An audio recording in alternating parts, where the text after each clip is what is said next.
Hello everyone, welcome back to my YouTube channel. It's me Yashvi, a first year MBBS student at AIMS Rishikesh. So in this video, I'll be discussing some of my mistakes that I did as an 11th class student, or some mistakes that are very common among students that you should ignore. Let's start the video. So the first mistake that I did in my 11th class was not analyzing mock test. Means I had a non-serious attitude towards mock.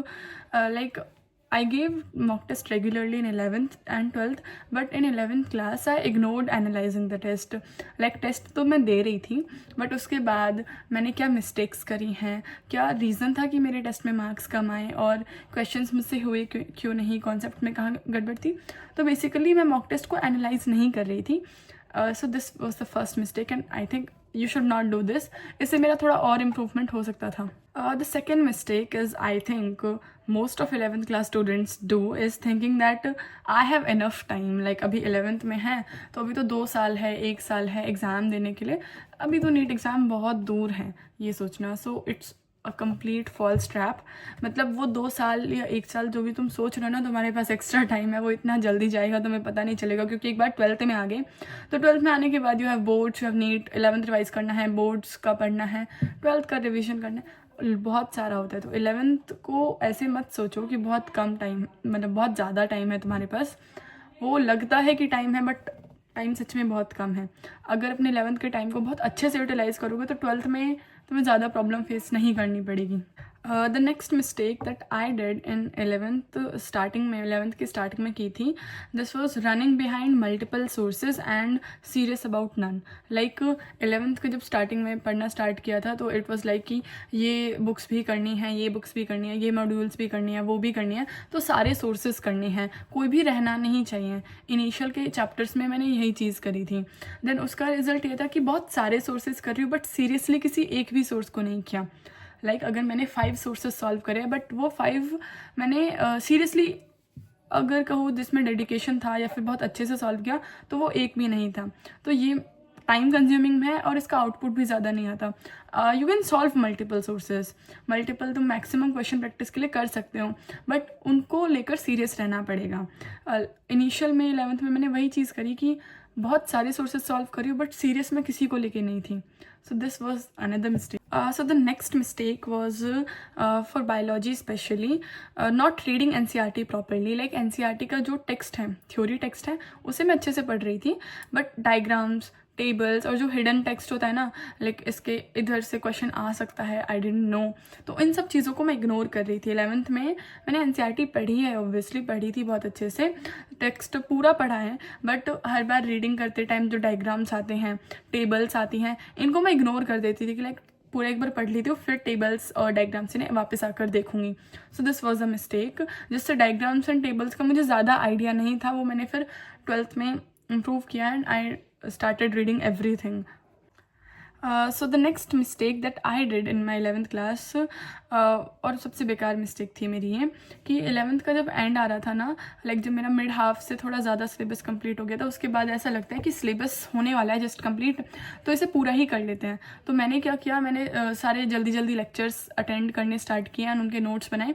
Lecture और notes मैं सारे कर रही थी, but उनको बाद में मैं रिवाइज़ नहीं कर रही थी. लाइक चैप्टर्स कंप्लीट करती जा रही हूँ, फर्स्ट चैप्टर हो गया, सेकंड हो गया, थर्ड हो गया, जो भी मैं कर रही थी वो हो गई, बट उनको एक बार भी मैंने रिवाइज, वो नोट्स जो बनाए थे लेक्चर के टाइम, उसके बाद वो दोबारा खोल के नहीं देखे. ये थॉट था कि बस एक बार सिलेबस कंप्लीट हो जाए, उसके बाद रिवीजन तो मैं बाद में कर लूँगी एक साथ.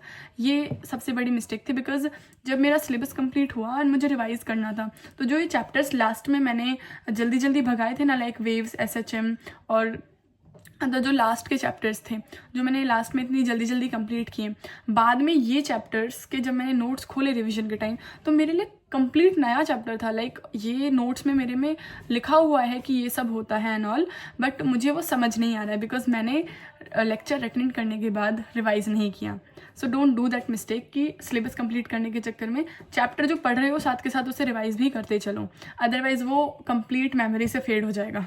एंड अभी 11th क्लास में हो, ऑल्दो मैंने कहा कि टाइम नहीं होता, टाइम मतलब ये सोचना कि हमारे पास बहुत ज़्यादा टाइम है ये गलत है, बट अभी देखा जाए तो टाइम है, पढ़ने के लिए तो काफ़ी टाइम है। तो अभी 11th क्लास में हो तो काफ़ी टाइम होगा, तो जो कॉन्सेप्ट्स हैं उनकी डेप्थ को अंडरस्टैंड करो, रेदर देन सिर्फ उसे ऊपर सरफेस से मगअप कर लेना। वो अभी इतना मतलब अभी तुम्हारे पास टाइम है तो कॉन्सेप्ट्स की डेप्थ को अंडरस्टैंड कर सकते हो, समझ सकते हो उन्हें डीप से, उनके एक्चुअल क्या हो रहा है वो चीज़ें समझ सकते हो। बिकॉज 12th में आके और बाद में जब रिवीजन करना होता है तो सरफेस से तब देखना है, बट अभी टाइम है तो कॉन्सेप्ट्स को डेप्थ में देखो और अंडरस्टैंडिंग अच्छी होगी एंड सब्जेक्ट में इंटरेस्ट आएगा। And one another thing that I telling कि don't fall in the trap of comparing teachers कि ये टीचर अच्छा पढ़ाता है, ये अच्छा पढ़ाते हैं। बेसिकली उस टीचर से पढ़ो जिनका तुम्हें समझ में आता है। अब वो टीचर का किसी दूसरे पर्सन को समझ में आ भी सकता है, लाइक अगर एक टीचर तुम्हें अच्छा लग रहा है कि तुम्हें उनका समझ आ रहा है तो ज़रूरी नहीं है कि दूसरे इंसान को भी समझ में आएगा। You can have different opinions. So ये टीचर अच्छा पढ़ाते हैं, वो अच्छा नहीं पढ़ाते, इस सब के ट्रैप में मत रहो। जस्ट जिस टीचर से तुम्हें समझ में आ रहा है पढ़ो उनसे, एंड इस ट्रैप में मत रहो कि सिर्फ टीचर्स को कंपेयर करते रहोगे। एट द एंड लॉस तुम्हारा होगा, क्योंकि पढ़ना तुम्हें है तो पढ़ो, इस फालतू की बकवास पे फोकस मत करो। And another thing is like 11th में मैंने जैसे बहुत सारे क्वेश्चन सॉल्व किए थे, एंड बुक्स के भी किए हैं, टेस्ट के भी किए हैं, उनमें मिस्टेक्स भी होती है और उन मिस्टेक्स से आपको सीखने को भी मिलता है। बट वो मिस्टेक्स से कुछ सीखा। एक क्वेश्चन करा मैंने आज, मुझसे उसमें गलती हुई, मैंने उसे सीखा, लेकिन वो चीज़ मेरे दिमाग में ज़्यादा टाइम नहीं रहेगी। लाइक अगर 1 वीक बाद मुझसे कोई पूछेगा, उस क्वेश्चन को दोबारा देगा, तो मैं उस क्वेश्चन को दोबारा सॉल्व नहीं कर पाऊंगी, मुझसे सेम मिस्टेक रिपीट होगी। तो ये मिस्टेक मत करो कि क्वेश्चन अटैम्प्ट किए, मिस्टेक हुई है, एक बार कुछ टाइम बाद उस क्वेश्चन को दोबारा जाके देख लो ताकि क्या गलती हुई थी वो तुम्हें याद रहे, ताकि नेक्स्ट टाइम जब तुम इसे सॉल्व करो ना, तुम्हें दिमाग में ट्रिगर करे कि ये मैंने मिस्टेक करी थी, ये मिस्टेक मुझे नहीं करनी है। So don't ignore your mistakes, उनको वापस जाकर एक बार ज़रूर चेक करो। So next is don't fall for social media addictions, क्योंकि लगता है कि हम उन्हें यूज़ कर रहे हैं तो टाइम मैनेज कर लेंगे, बट नहीं होता।